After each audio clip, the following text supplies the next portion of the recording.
What an awful loss last night to the Memphis Grizzlies. Absolutely unacceptable. And now Philadelphia in its last two games, after a really impressive win against the Dallas Mavericks on Sunday, they've lost against the Brooklyn Nets. They've lost against the Memphis Grizzlies. These are games that you need to win.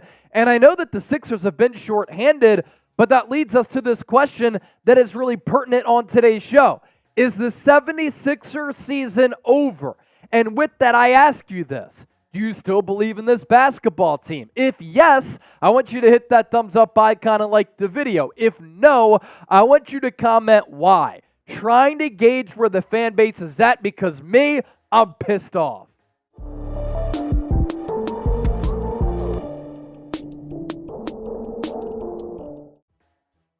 All right, so this is Philadelphia 76ers Now by Chat Sports. I'm Chase Sr., and as you can see down below me, Philadelphia suffering back-to-back losses against Brooklyn and Memphis. And last week, when we looked at the upcoming Sixers schedule, we had talked about how there were going to be some difficult matchups within this stretch. And obviously, we didn't know at the time that Tyrese Maxey was going to hit his head against Dallas, come back in the game, lift the Sixers to a really good win, and then that concussion sets in after that, and then he was going to miss this game against the Nets and the Grizzlies. But just unacceptable to have the defensive lapses, to have Tobias Harris go in the witness protection program, for him to be missing, and for the Sixers to just suffer these awful losses when they need to do everything in their power to stack up wins, number one, and try to control their own destiny in the Eastern Conference playoffs. Look at how the Sixers have really collapsed. And yes,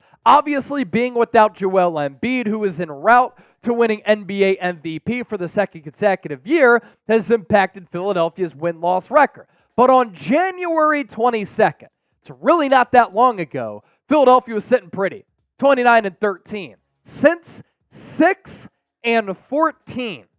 And here we are on March 7th, and Philadelphia is 35-27, and they might trickle all the way down in the East to the point where they're going to be in the NBA play-in tournament. Are the Sixers cooked? Let's examine this further. Since January 22nd, Philadelphia hasn't won more than 2 games in a row. They have 2 4-game losing streaks and 3 2-game losing skids. The Sixers have had no continuity. That doesn't help matters either. Players are constantly in and out of the lineup.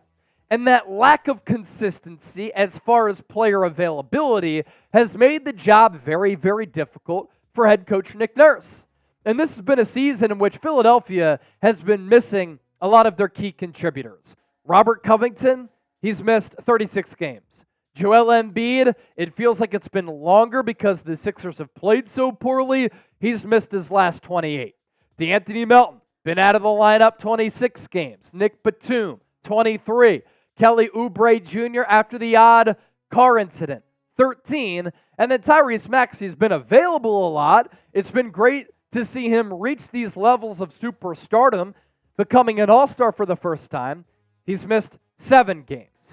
And because of all of these combining factors coming together, it just has not resulted in fun basketball to watch, consistent basketball to watch, and then lastly, the Sixers continue to really fall in the Eastern Conference standings.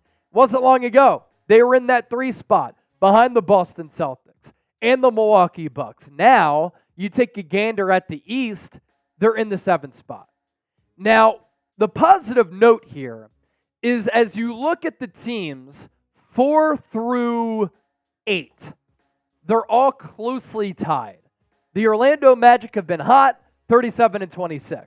New York Knicks right behind them, 36-26. Miami Heat, also a hot club, 35-26. 76ers, 35-27. And then the Pacers at 35-28. So as we go toward the playoffs here, and as we come down the home stretch, the difference between a couple of wins and a couple of losses are going to go a long way in deciding the Sixers' playoff hopes and the Sixers' playoff seedings. But that's why you can't lose to Brooklyn. And then going into the fourth quarter, you've got that double-digit lead over Memphis, a team that has been terrible all year.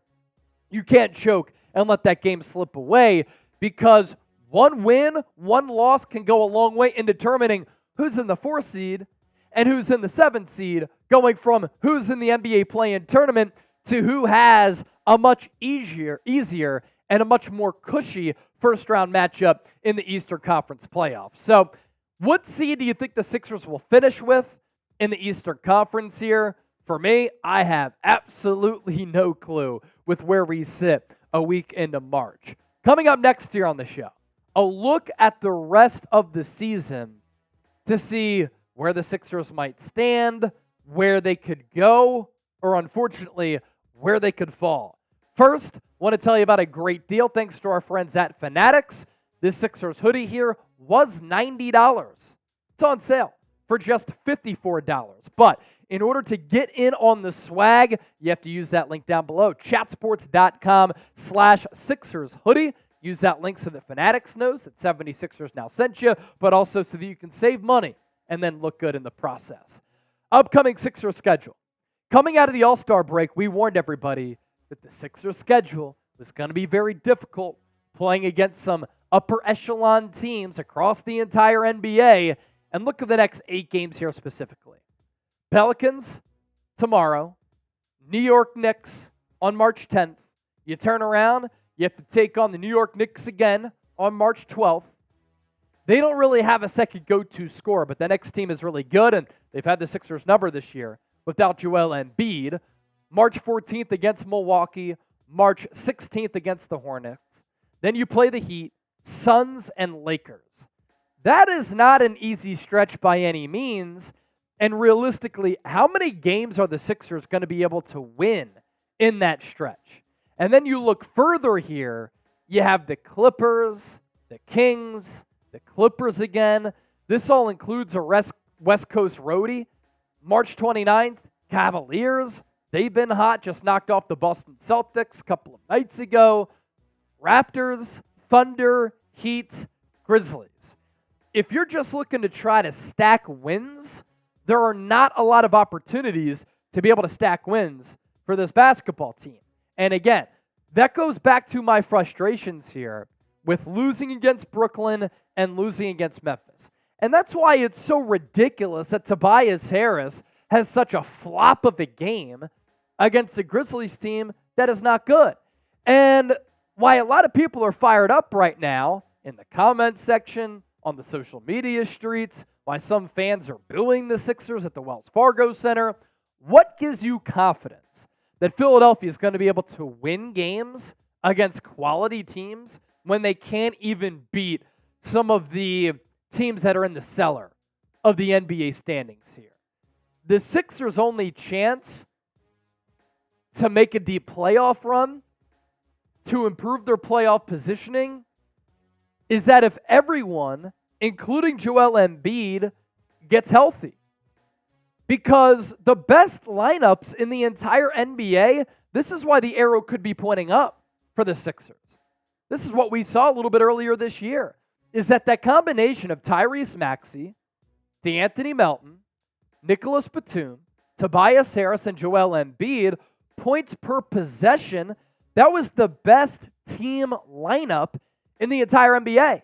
Better than the Bucks, better than the Cavs, better than the Celtics, which I think has the best starting 5 in the NBA that's so multiple and really good on both ends of the floor. And then that Phoenix team that's also really, really good, but that doesn't even include Kevin Durant. So the Sixers averaging 33.3 points per possession there. The Sixers' biggest issue, when their best lineup is on the court, they dominate. The problem, though, is everything that we know, is that the story of this 2023-2024 team has been the lack of availability, the lack of them sharing the floor together.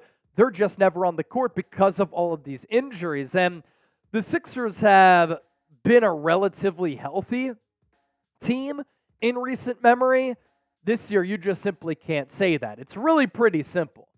Without the MVP, it's always going to be hard to win. You take Giannis away from the Bucks. You take Luka Doncic away from the Mavs. You take LeBron away from the Lakers. You take Jason Tatum away from the Boston Celtics. You get the point. it's difficult to win basketball games. And when you take 35 points per game away from Philadelphia, which is a little bit top-heavy as a roster, 11 rebounds, almost 6 assists, and a 7-footer who could score at all 3 levels, block shots on the other end, alter shots at the rim, while connecting on 53% of his field goals, that's a lot of production that you're missing night in, night out.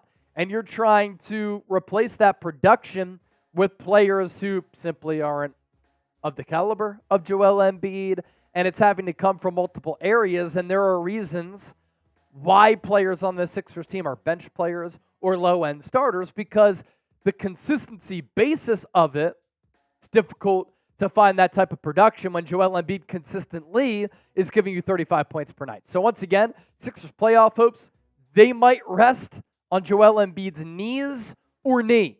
So if you want Embiid to get healthy, this is the only thing that we can resort to. Just trying to get the positive vibes in the atmosphere. Hit that thumbs up icon and like the video.